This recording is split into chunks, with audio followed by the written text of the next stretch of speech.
할렐루야. 찬송가 70장을 함께 찬양하시겠습니다. 찬송가 70장입니다. 피난처 있으니.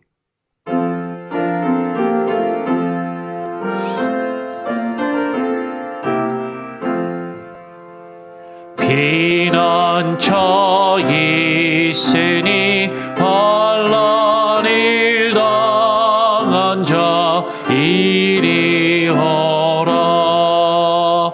땅들이 변하고 물결이 일어나 산 위에 나 지대 두렵잖네. 이방이 떠들고 나라들 모여서 진동하나. 우리 주 목소리 한 번만 말하면 천하의 모든 것 망하겠네. 만일 주 하나님 우리를 도우니 피난처요. 세상의 난리를 그치게 하시니 세상의 점검이 쓸데없네. 높으신 하나님 우리를 구하니 할렐루야. 괴로움이 심하고 환난이 극하나 피난처 되시니 주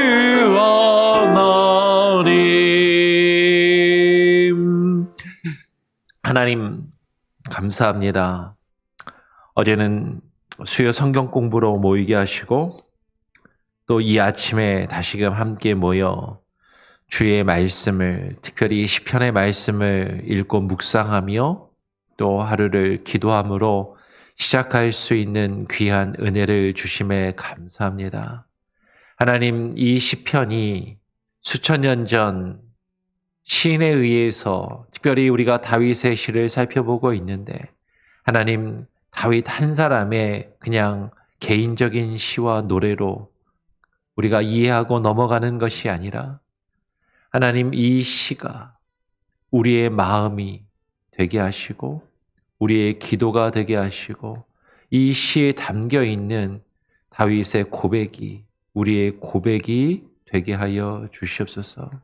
아버지 하나님, 우리가 이 아침에 주의 말씀을 읽고 묵상할 때 주의 성령으로 우리로 하여금 깨닫게 하시고 그 말씀 한 구절 한 구절이 하나님께서 우리에게 주시는 말씀과 은혜로 다가오게 하시고 그 가운데 하나님을 깊이 경험하며 알아가게 하시고 주님을 의지하며 하루하루 살아갈 수 있는 그 은혜와 능력을, 그 지혜와 힘을 우리에게 부어 주시옵소서.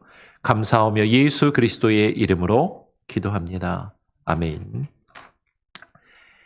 오늘 시편 7편의 말씀을 같이 묵상합니다. 시편 7편인데요. 1절부터 17절까지 약간 길지만 제가 처음에도 말씀을 드렸던 것처럼 시간에 따라서 사실 다 설명을 못할 수 있습니다. 특별히 오늘은 본문 시편의 내용 자체를 설명하기보다는 구절 구절을 설명하기보다는 같이 읽고 묵상하는데 더 관심을 갖기를 원해요. 일단 시편 전체를 1절부터 17절까지를 한번 천천히 같이 함께 교독으로 읽으면서 한번 묵상하고 또 우리가 이것을 어떻게 이해할지 또 대략적으로 함께 나눌 수 있도록 하겠습니다. 시편 7편의 제목은 이것입니다. 다윗의 시가yon. 베냐민 사람 구시의 말에 따라 여호와께 드린 노래. 여호와 내 하나님이여, 내가 주께 피하오니 나를 쫓아오는 모든 자들에게서 나를 구원하여 내소서. 2절. 건져낼 자가 없으면 그들이 사자같이 나를 찢고 뜯을까 하나이다. 여호와 내 하나님이여, 내가 이런 일을 행하였거나 내 손에 죄악이 있거나 화친한 자를 막한 악으로 갚았거나 내 대적에게서 까닭 없이 빼앗았거든. 내 원수가 나의 영혼을 쫓아잡아 내 생명을 땅에 짓밟게 하고 내 영광을 먼지 속에 살게 하소서. 셀라. 여호와여, 진노로 일어나사 내 대적들의 노를 막으시며 나를 위하여 깨소서. 주께서 심판을 명령하셨나이다. 민족들의 모임이 주를 두르게 하시고 그 위 높은 자리에 돌아오소서. 여호와께서 만민에게 심판을 행하시오니 여호와여, 나의 의와 나의 성실함을 따라 나를 심판하소서. 악인의 악을 끊고 의인을 세우소서. 의로우신 하나님이 사람의 마음과 양심을 감찰하시나이다. 나의 방패는 마음이 정직한 자를 구원하시는 하나님께 있도다. 하나님은 의로우신 재판장이시며 매일 분노하시는 하나님이시로다. 사람이 회개하지 아니하면 그가 그의 칼을 가시며 그의 활을 이미 당기어 예비하셨도다. 죽일 도구를 또한 예비하시며 그가 만든 화살은 불화살들이로다. 악인이 죄악을 낳으며 재앙을 베어 거짓을 낳았도다. 그가 웅덩이를 파 만들미며 죄가 만든 함정에 빠졌도다. 그의 재앙은 자기 머리로 돌아가고 그의 포악은 자기 정수리로 내리리로다. 17절 같이 읽겠습니다. 내가 여호와께 그의 의를 따라 감사하며 지존하신 여호와의 이름을 찬양하리로다. 아멘. 예, 오늘 시편 7편의 제목은 다윗의 시가연, 베냐민인, 그러니까 베냐민 사람 구시의 말에 따라 여호와께 드린 노래라는 제목을 가지고 있습니다. 시편 묵상을 시작하면서 이 시편의 맨 앞에 달려있는 제목이 이 시를 이해하는 데 상당히 중요하고, 특별히 이렇게 어떤 상황을 설명하고 있을 때 이 상황을 이해하는 것이 상당히 중요하다라고 말씀을 드렸습니다. 그런데 이 시편 7편에 있는 제목은 바로 파악하기가 좀 어려워요. 왜냐하면 일단 제목이 다윗의 시가연이라고 되어 있는데, 시가연이라는 말이 혹시 무슨 말인지 아시나요? 시가연이라는 말이 뭐냐면 저도 모릅니다. 시가연이라는 말이 성경에 딱 한 번 나와요. 여기에 딱 한 번. 그러니까 성경에 딱 한 번 나오는 단어인데 적어도 다른 데서 한 번이라도 어떤 상황과 어떤 맥락에서 쓰였는지가 나와야 이게 뭔지를 사실 알 수 있는데 알 길이 없는 것이죠. 이 시가연이라는 단어가 한번 찾아보셔도 괜찮아요. 시가연이라는 단어는 한 번밖에 안 나오고 시편에 비슷한 단어 힛가연이라는 단어는 한 번 나옵니다. 힛가연. 나중에 이제 힛가연 한번 찾아볼 때 또 이제 어떻게 이해할 수 있을지 한번 살펴보겠는데 결론은 모릅니다. 모르는 건 모른다라고 얘기하지 모르는 것도 안다라고 이야기하시는 분들이 간혹가다 계시는데, 하여튼 모르겠어요. 일단 시가연이 뭔지 잘 모르겠습니다. 상황은 뭐라고 되어 있냐면 베냐민 사람 구시의 말에 따라 여호와께 드린 노래. 그러니까 다윗과 베냐민 사람 구시라는 사람이 어떤 대화를 했거나 베냐민 사람 구시가 다윗에게 뭐라고 말한 상황이 있는데 이 상황 가운데 지금 다윗이 여호와께 노래했다는 말이죠. 근데 성경을 찾아보면 이제 사무엘 하나 이제 역대기 앞부분이나 하여튼 다윗이 나오는 부분에서뿐만 아니라 성경 전체에서 베냐민 사람 구시는 안 나와요. 이 구시가 이제 히브리어로 하면 구스라는 말인데, 구스 그러면 구스 땅, 구스 사람은 나옵니다. 구스라는 단어는 나오는데, 베냐민 사람 구시라는 이름은 전혀 나오지가 않는 거죠. 그러니까 이 제목만 가지고 이 제목에 있는 상황이 무엇을 이해하는지 탁 사실은 이해가 안 된다는 말이죠. 그런데 베냐민 사람이라는 말에 힌트가 좀 있는 것 같아요. 베냐민 사람. 성경의 사무엘하에 보면 우리가 이제 보겠지만 사무엘하 이제 16장을 보면 베냐민 사람 시므이가 다윗을 저주하는 장면이 나옵니다. 예.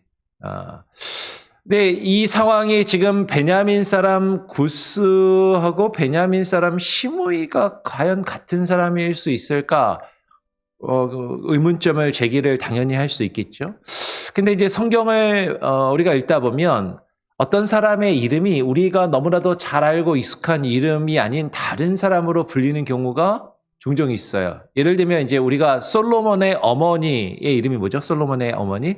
밧세바로 많이 알고 있고 밧세바로 알려져 있습니다. 그러니까 이제 뭐 열왕기나 사무엘 열왕기로 이렇게 이어질 때는 밧세바라고 이름이 나오는데 역대기에 가면 밧세바라는 이름이 아니라 전혀 다른 밧수아라는 이름으로 나와요.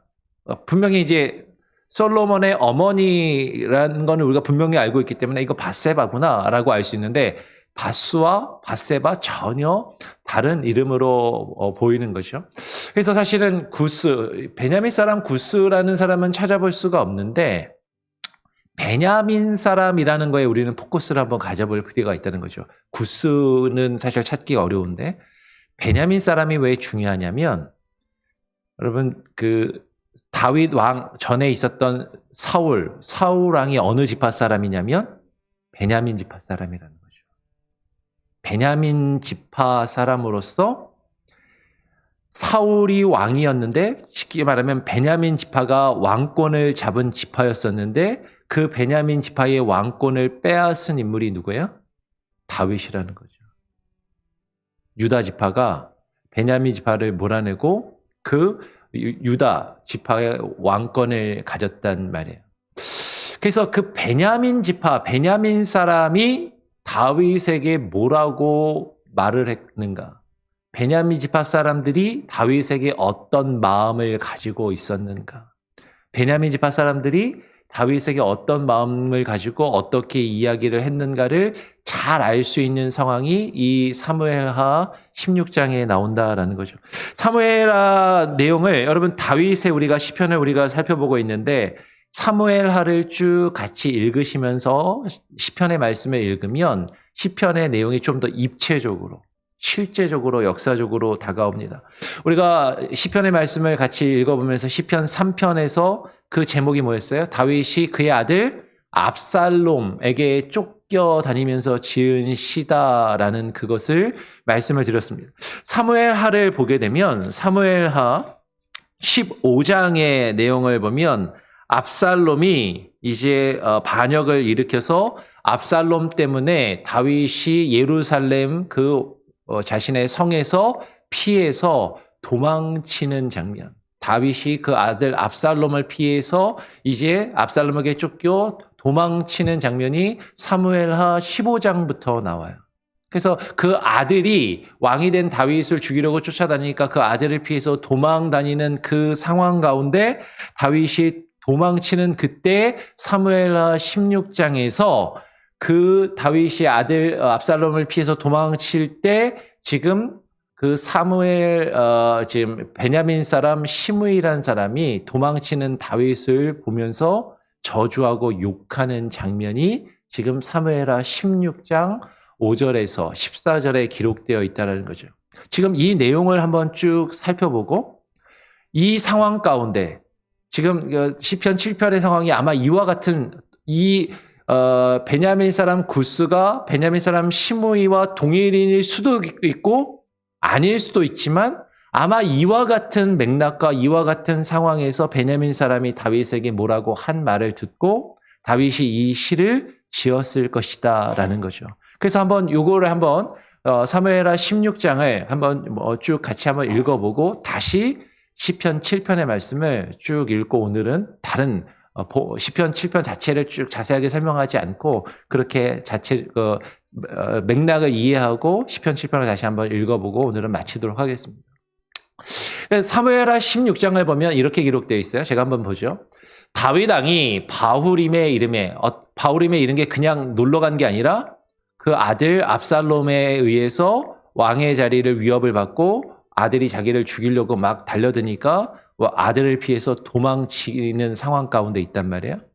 다윗 왕이 바후림의 이름에 거기서 사울의 친족한 사람, 여기서 사울의 친족이라는 것이 강조가 됩니다. 사울의 친족이라는 거죠. 친척이라는 거죠. 한 사람이 나오니 게라의 아들이요. 이름은 시므이라. 그가 나오면서 계속하여 저주하고 또 다윗과 다윗 왕의 모든 신하들을 향하여 돌을 던지니 그때에 모든 백성과 용사들은 다 왕의 좌우에 있었더라. 시므이가 저주하는 가운데 이와 같이 말하더라. 뭐라고 저주하냐면 피 흘린 자여, 사악한 자여, 가거라. 지금 누구한테 하는 말이에요? 다윗한테. 야, 피 흘린 사람아, 누구 피를 흘렸다는 거예요? 예, 사울 왕과 그 가족들, 베냐민 지파 사람들, 너의 장인 사울을 죽였지. 너랑 가장 그렇게 친하다고 하는 요나단을, 그 친구를 네가 죽였지. 그리고 그 사울 왕을 죽이고 그 왕권을 빼앗았지. 그 사울 왕의 왕권을 이을 요나단을 죽이고 네가 그 왕의 자리를 빼앗았지. 이 악한 놈아. 그래, 도망쳐라.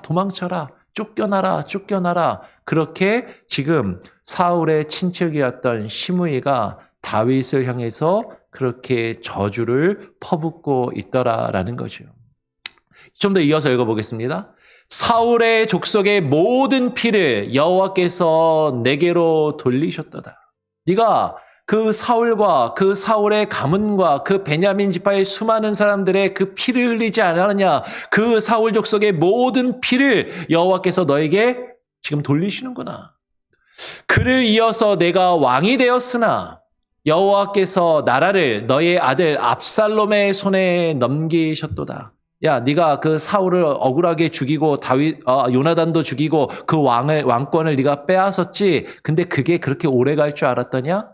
네가 왕이 되었지만 하나님이 그 왕권을 너의 아들 압살롬에게 이제 또 넘기시려나 보다. 아들이 너를 죽이려고 지금 쫓아다니지 않냐? 보라, 너는 피를 흘린 자이므로 화를 자초하였느니라 하는지라. 네가 얼마나 악하게 굴었고 네가 얼마나 억울하게 사람들을 해치고 피를 흘리고 사람들을 해하였냐. 그러니까 지금 네가 하나님께 벌을 받고 있는 것 아니냐. 이 벌을 받아도 마땅하다라고 이야기하는 것이죠. 그러니까 9절에 이렇게 이야기합니다. 수루야의 아들 아비새가 왕께 여짜오되 이 죽은 개가 어찌 내 주 왕을 저주하리이까. 청하건대 내가 건너가서 그의 머리를 베게 하소서라고 그렇게 이야기를 합니다. 지금 이제 다윗이 지금 아들 압살롬을 피해서 도망가지만 그와 함께한 군사들이 있었던 것이죠. 장수들이 있었는데 그중에 수루야의 아들 아비새가 이야기를 합니다. 여기서 수루야의 아들이 중요한데 수루야의 아들이 원래 셋이 있었어요. 우리가 잘 아는 요압이 있고요. 아비새가 있고 그리고 아사헬이라고 하는 세 아들이 있었는데 아사헬은 먼저 죽고 요압과 이 아비새가 나옵니다. 이 수루야의 아들도 상당히 중요합니다. 왜냐하면 지금 다윗을 위해서 이야기하는 것 같잖아요. 아니 지금 왕이 이렇게 도망치고 피하는데 저 죽은 개 같은, 그죠? 좀 성경 표현대로 하는 겁니다. 저 죽은 개가 어찌 지금 왕을 저주하고 욕합니까? 저한테 명령만 하시면 제가 가서 저 녀석의 목을 쳐서 머리를 베어버리겠습니다. 명령만 하십시오. 근데 지금 수루야의 아들 아비새가 이렇게 이야기하니까 다윗이 뭐라고 이야기하냐면 10절에 다윗 왕이 이야기하는 겁니다. 왕이 이르되 수루야의 아들들아 내가 너희와 무슨 상관이 있느냐? 그가 저주하는 것은 여호와께서 그에게 다윗을 저주하라 하심이니 내가 어찌 그리 하였느냐? 할 자가 누구겠느냐 하고 지금 수르야의 아들 아비새가 왕이시여 어떻게 저렇게 왕을 향해서 저주하는 자를 내버려 두십니까? 저 녀석의 목을 제가 가서 베어버리겠습니다. 명령만 하십시오. 라고 그렇게 이야기를 하니까 수르야의 아들들아 지금 아비새에게만 이야기하는 것이 아니라 요압과 아비새를 향해서 이야기하는 것이 나중에 우리가 시편을 묵상하면서 조금 더 자세하게 살펴볼 기회가 있겠지만 요압과 아비새 이 수르야의 아들들이 어떻게 보면 다윗을 막 이렇게 떠받들고 다윗을 위하는 것 같잖아요. 그런데 이들은 다윗을 좌지우지하고 다윗의 왕권을 약화시켰던 그런 사람들이었던 것이죠. 그들이 다윗을 위하는 척 하는 것 같지만 사실은 다윗의 왕권을 약화시켰던 가장 주된 세력들이었고 그들이 지금 다윗이 지금 정말로 처참하게 있을 때 당신 힘이 없어? 내가 한번 도와줄까? 뭐 거의 이런 식인 거예요. 그때 다윗이 이야기합니다. 저 베냐민 사람 시므이가 그가 나를 저주하는 것은 여호와께서 그에게 나 다윗을 저주하라고 하나님이 허락하신 것인데 내가 어찌 그리하였느냐라고 그에게 책망할 수 있겠냐. 하나님이 그렇게 허락하셨으니까 그냥 내버려 두라 라고 이야기를 하는 것이죠.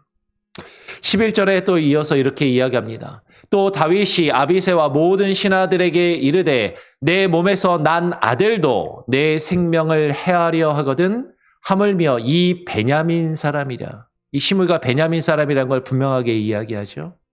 이 베냐민 사람이라 여호와께서 그에게 명하신 것이니 그가 저주하게 버려두라.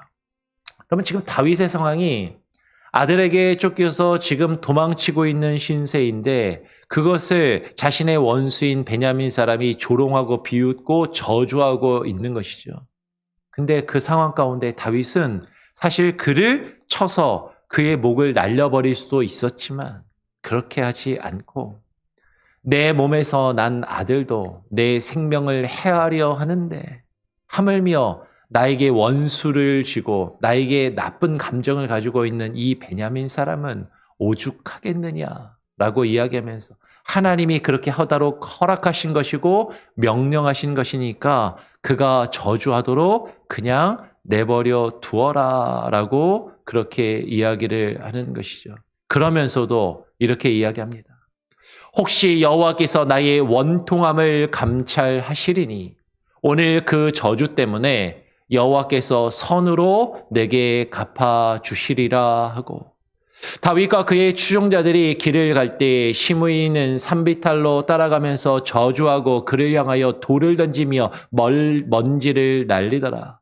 왕과 그와 함께 있는 백성들이 다 피곤하여 한 곳에 이르러 거기서 쉬니라. 계속해서 시므이는 다윗 왕을 쫓아가면서 저주하고 욕하면서 돌을 집어 던지고 막 흙먼지를 뿌리면서 막 비웃고 조롱하는 것이죠. 그 상황 가운데 다윗이 아무리 지금 쫓겨다녀도 그를 따르는 군사들이 있고 지금 시므이를 죽일 수도 있었지만 근데 다윗은 이야기하는 것이에요.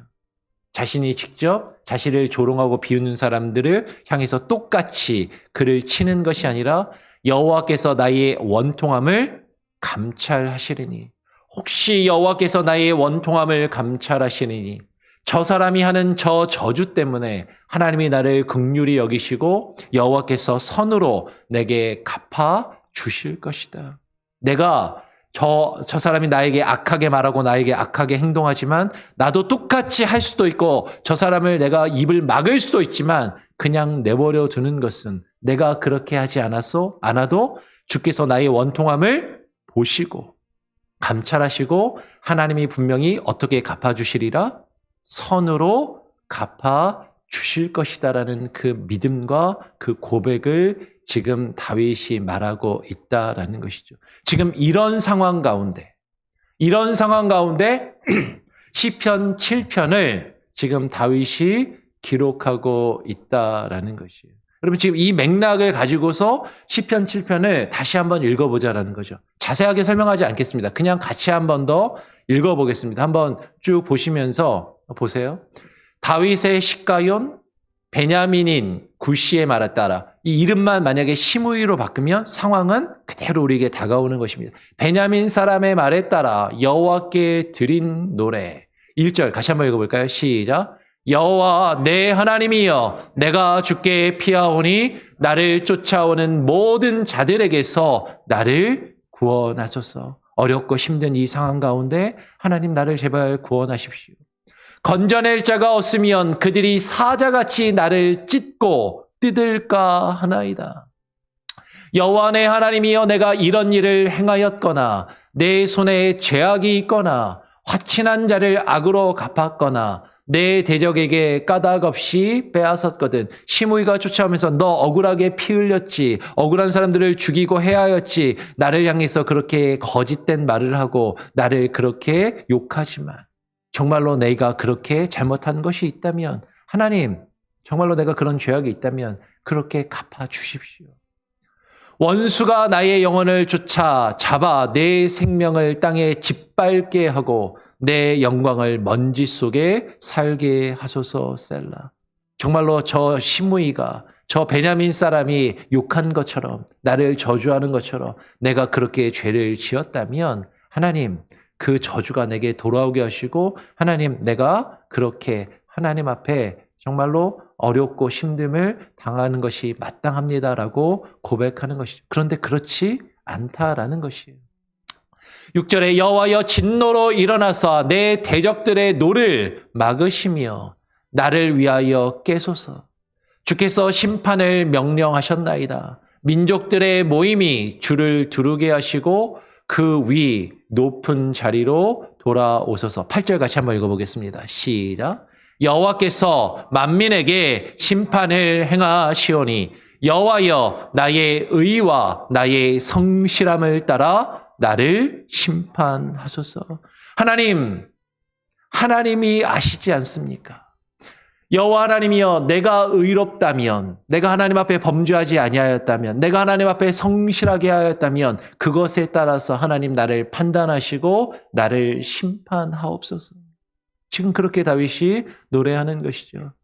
악인의 악을 끊고 의인을 세우소서. 의로우신 하나님이 사람의 마음과 양심을 감찰하시나이다. 아까 시므이가 이야기할 때 다윗이 이야기하잖아요. 혹시 하나님이 이것을 감찰하시리라. 하나님이 사람의 마음과 그 양심을 하나님이 감찰하시고 보시지 않습니까? 10절도 같이 한번 읽어보죠. 시작. 나의 방패는 마음이 정직한 자를 구원하시는 하나님께 있도다. 하나님은 의로우신 재판장이시며 매일 분노하시는 하나님이시로다. 하나님 제 마음과 제 양심을 아시지 않습니까? 하나님이 제 마음과 양심을 감찰하시고 보시고 하나님 마음이 정직한 자를, 지금 마음이 정직한 자가 누구를 얘기하는 거예요? 다윗 자신을 이야기하는 것이죠. 제가 하나님 앞에 정직하게 행하지 않았습니까? 하나님이 아시지 않습니까? 하나님이 그것을 보시고 판단하시고 하나님 나를 구원하여 주시고 나를 지키시고 보호하소서. 지금 그렇게 기도하며 노래하는 것이죠. 사람이 회개하지 아니하면 그가 그의 칼을 가시며 그의 활을 이미 당기어 예비하셨도다. 죽일 도구를 또한 예비하시며 그가 만든 화살은 불화살들이로다. 악인이 죄악을 낳으며 재앙을 베어 거짓을 낳아도다. 하나님 저 베냐민 사람이 나를 향하여 거짓을 말하며 저가 회개치 아니하면 하나님 그를 향하여 하나님이 죄 대신 갚아 주십시오. 내가 갚을 수도 있지만 내가 똑같이 해줄 수도 있지만 저는 지금 이것을 견디고 받아들이겠습니다. 그런 하나님이 나의 억울함을 아시니까 이 거짓을 하나님이 갚아 주시옵소서. 그가 웅덩이를 파 만들며 제가 만든 함정에 빠졌도다. 그의 재앙은 자기 머리로 돌아가고 그의 포악은 자기 정수리에 내리르로다. 하나님 저 사람이 나를 모함하고 나를 저주하고 나에게 거짓으로 말하는 그것들이 그가 스스로 자기 함정을 파고 자기 무덤을 파고 그가 말하는 저 저주와 저 재앙이 저에게 오는 것이 합당한 죄를 제가 지었다면 나에게 돌아올 것이지만 그렇지 않다면 저 사람이 나를 향해 저주하는 그 저주가 그에게로 자기에게로 돌아가게 하옵소서. 우리 마지막으로 17절 같이 읽겠습니다. 시작. 내가 여호와께 그의 의를 따라 감사하며 지존하신 여호와의 이름을 찬양하리로다. 하나님, 내가 여호와 하나님 당신께 하나님의 의를 따라 감사하겠습니다. 지금 나의 상황은 억울하고 지금 나의 상황은 힘들고 지금 나의 상황은 비천하지만 그러나 지존하신 하나님의 이름을 찬양하며 하나님의 구원을 바라고 내가 지금 이것으로 하나님께 기도하며 아뢰겠습니다. 그러면 지금 다윗의 상황은요, 왕의 자리에서 쫓겨나서 아들이 자기를 죽이려고 지금 그것을 피해서 도망치는데 자기의 원수들이 자기를 비웃고 조롱하며 이렇게 욕하는 그 상황 가운데 하나님께 이렇게 기도하고 하나님께 이렇게 간구하더라라는 것이죠. 우리가 어렵고 힘든 상황 가운데 있을 때, 우리가 억울함을 당할 때, 누군가 우리에게 거짓으로 우리를 비방하고 우리를 욕할 때 우리는 그럴 수 있잖아요. 네가 뭘 알아? 그러면서 우리도 똑같이 그 사람에게 똑같이 아니 그가 나를 한 대 치면 나는 두 대는 쳐줘야 직성이 풀리는 것이 우리의 마음인데 제 성격은 그렇게 못 됐는데 근데 지금 다윗은 하나님이 허락하신 것이니까 내가 이것을 견디어내고 이것을 받아내리라. 그러나 하나님께서 반드시 나의 억울함과 내가 억울하게 당하는 이 모욕과 이 수치를 하나님이 반드시 갚아주실 것이라는 그 믿음을 가지고 하나님께 기도하며 하나님께 찬양하더라라는 것이죠. 그런 마음으로 우리가 하나님께 기도하고 또 하나님께 감사하며 하나님께 찬양으로 영광 돌릴 수 있는 저와 여러분이 되기를 또 간절히 바라고 기도하고 축원합니다. 아멘. 우리 같이 함께 찬양하겠습니다. 찬송가 419장입니다. 주날개 및 내가 편안히 쉬네. 419장입니다.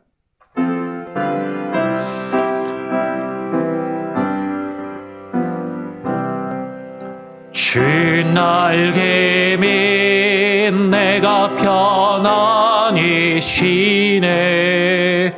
밤 깊고 비바라 불어쳐도 아버지께서 날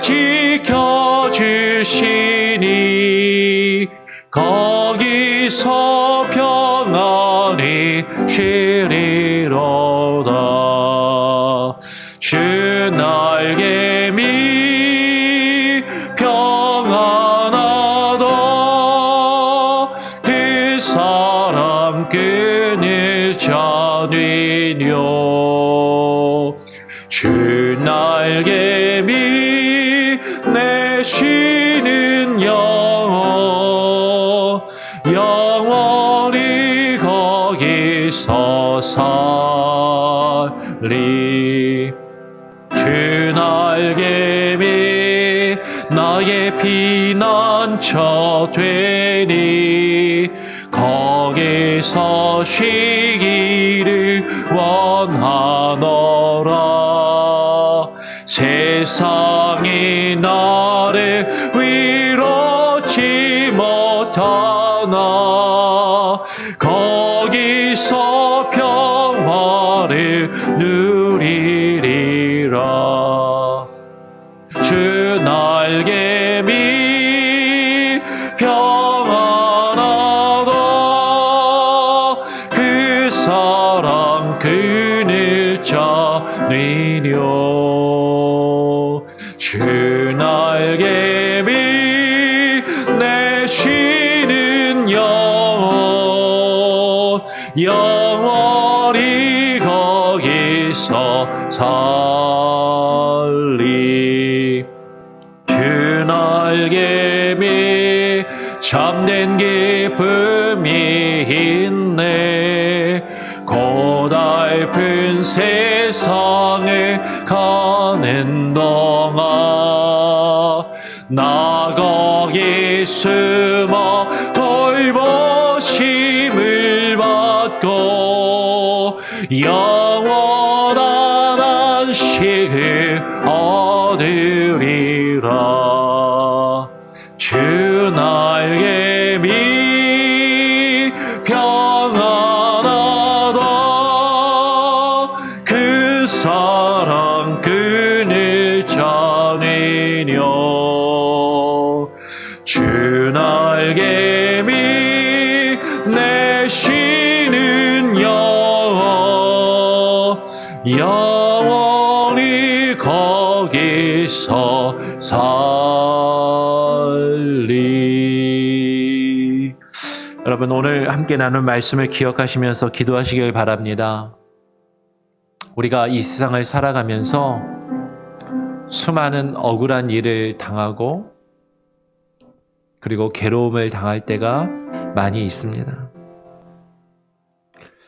이 세상을 살아가면서 뿐만 아니라 우리가 신앙생활하고 교회에서 교회 생활을 하고 정말로 열심히 하나님을 믿는 마음으로 충성하고 봉사할 때에도 많은 사람들이 나를 오해하고 나에 대해서 거짓을 말하고 그리고 나를 힘들게 하고 나를 비웃고 조롱하며 욕하는 그런 일들을 경험할 때가 종종 있는 것이죠. 목사도 그런 일을 경험하고 목회자도 그런 일을 수없이 경험하는데 일반 성도들은 어떠하겠냐라는 것이에요. 많은 사람들에게 오해를 받고 조롱과 비웃음을 당하고 많은 사람들이 나에 대해서 거짓을 이야기할 때 우리는 억울하고 우리는 똑같이 그에게 갚아주고 싶고 나에게 욕하며 나를 치는 사람을 나도 똑같이 욕해주고 치고 싶지만 다윗은 그렇게 하지 않고 그 모든 것을 지켜보고 계시는 하나님, 그 모든 것을 감찰하시며 우리를 지키시고 보호하시는 하나님께 모든 것을 맡기며 기도하고 있는 것이죠. 하나님이 갚아주실 것을 하나님께 바라면서 내가 할 수도 있지만 나도 똑같이 할 수 있지만 그렇게 하지 않고 하나님께 원수 갚기를 맡기며 하나님께 의지하며 기도하고 있는 이 기도가 하나님 나의 기도가 되게 하시고 하나님 그렇게 하나님께 맡길 때 하나님 나의 억울함을 풀어주시고 하나님 나를 지키시고 보호하시며 하나님께서 역사하여 주시고 하나님 갚아 주시옵소서. 그렇게 기도하십시오. 그렇게 기도해도 됩니까? 하나님 나에게 욕하는 사람 하나님 저 사람의 죄를 갚아 주십시오라고 그렇게 기도해도 됩니까? 아니, 다윗이 그렇게 기도하고 있어요. 시편은 그렇게 노래하며 찬양합니다. 이것은 우리가 하나님께 그렇게 기도해도 된다라는 것이고 아니 하나님은 우리가 그렇게 하나님께 기도하기를 원하신다라는 것이죠. 내가 그렇게 갚는 것이 아니라 하나님께 맡기고 하나님께 기도하는 것 하나님 그것을 우리에게 바라십니다. 그렇게 기도하고 또 하나님께 모든 것을 맡기며 또 하루하루를 주님과 동행하여 살아갈 수 있게 해달라고 기도하시기를 부탁을 드립니다. 제가 한번 기도하고요. 주님 가르쳐 주신 기도를 마치고 또 자유롭게 기도하시고 하루를 시작하겠습니다. 하나님 감사합니다.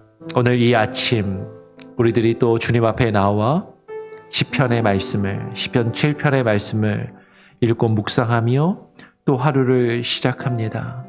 하나님 우리가 하나님의 말씀을 다 온전히 100% 이해하고 깨달아 알 수 있는 것 아니지만 그러나 다윗이 지금 어떠한 상황에서 어떠한 마음으로 이 시를 지어 하나님께 노래하며 기도하고 있는지 우리는 조금이라도 어느 정도 이해할 수 있고 하나님 그것을 알 수 있음에 하나님 이 다윗의 기도와 하나님 이 다윗의 노래가 우리의 신앙의 고백이 되게 하시고 우리의 기도와 간구가 되게 하여 주시옵소서.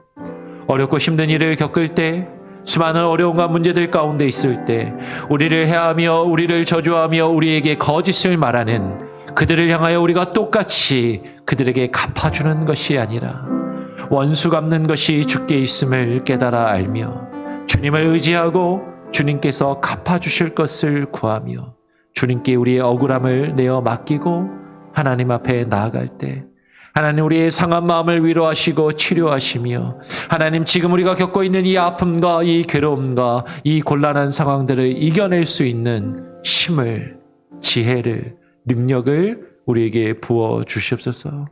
오늘 하루하루 살아갈 때 주님이 주시는 이 힘과 능력이 아니고서는 하루도 우리는 살아갈 수 없고 버틸 수 없는 연약한 존재들이오니 하나님 지키시고 보호하시며 우리의 마음과 우리의 양심을 감찰하시며 우리가 하나님 앞에 범죄한 것이 있다면 우리를 꾸짖으시고 책망하시되 하나님 우리가 주님 앞에 정직하게 하나님의 뜻을 구하며 이루어갈 때 우리가 겪는 그 어려움과 아픔들 하나님께서 대신 갚아주시고 하나님께서 우리의 갈 길을 지키시고 보호하시며 인도하시고 가장 선한 것으로 우리에게 역사하시며 이루어 주시옵소서. 우리의 신앙생활 가운데 우리의 교회 생활 가운데 우리가 어렵고 힘든 일들을 겪을 때 하나님께서 우리를 바라보시며 지키시고 보호하시고 바로 우리가 그 모든 것을 주님께 맡김으로 주님과 동행하여 하나님을 기쁘시게 하며 주님 안에서 그 참된 기쁨과 평안을 누리는 귀하고 복된 우리의 인생과 삶이 되게 하시고 우리의 가정이 되게 하시고 우리의 자녀들이 되게 하시고 우리 교회 온 성도들 한 사람 한 사람 그들의 가정과 저들의 생애가 되게 하여 주시옵소서. 오늘 하루의 삶도 주님께 온전히 맡겨드리고 의탁드리오며 거룩하신 예수 그리스도의 이름으로 기도합니다. 아멘. 하늘에 계신 우리 아버지여 이름이 거룩히 여김을 받으시오며 나라가 임하시오며 뜻이 하늘에서 이룬 것 같이 땅에서도 이루어지리이다. 오늘 우리에게 일용할 양식을 주옵시고 우리가 우리에게 죄 지은 자를 사하여 준 것 같이 우리 죄를 사하여 주옵시고 우리를 시험에 들게 하지 마옵시고 다만 악에서 구하옵소서. 대개 나라와 권세와 영광이 아버지께 영원히 있사옵나이다. 아멘.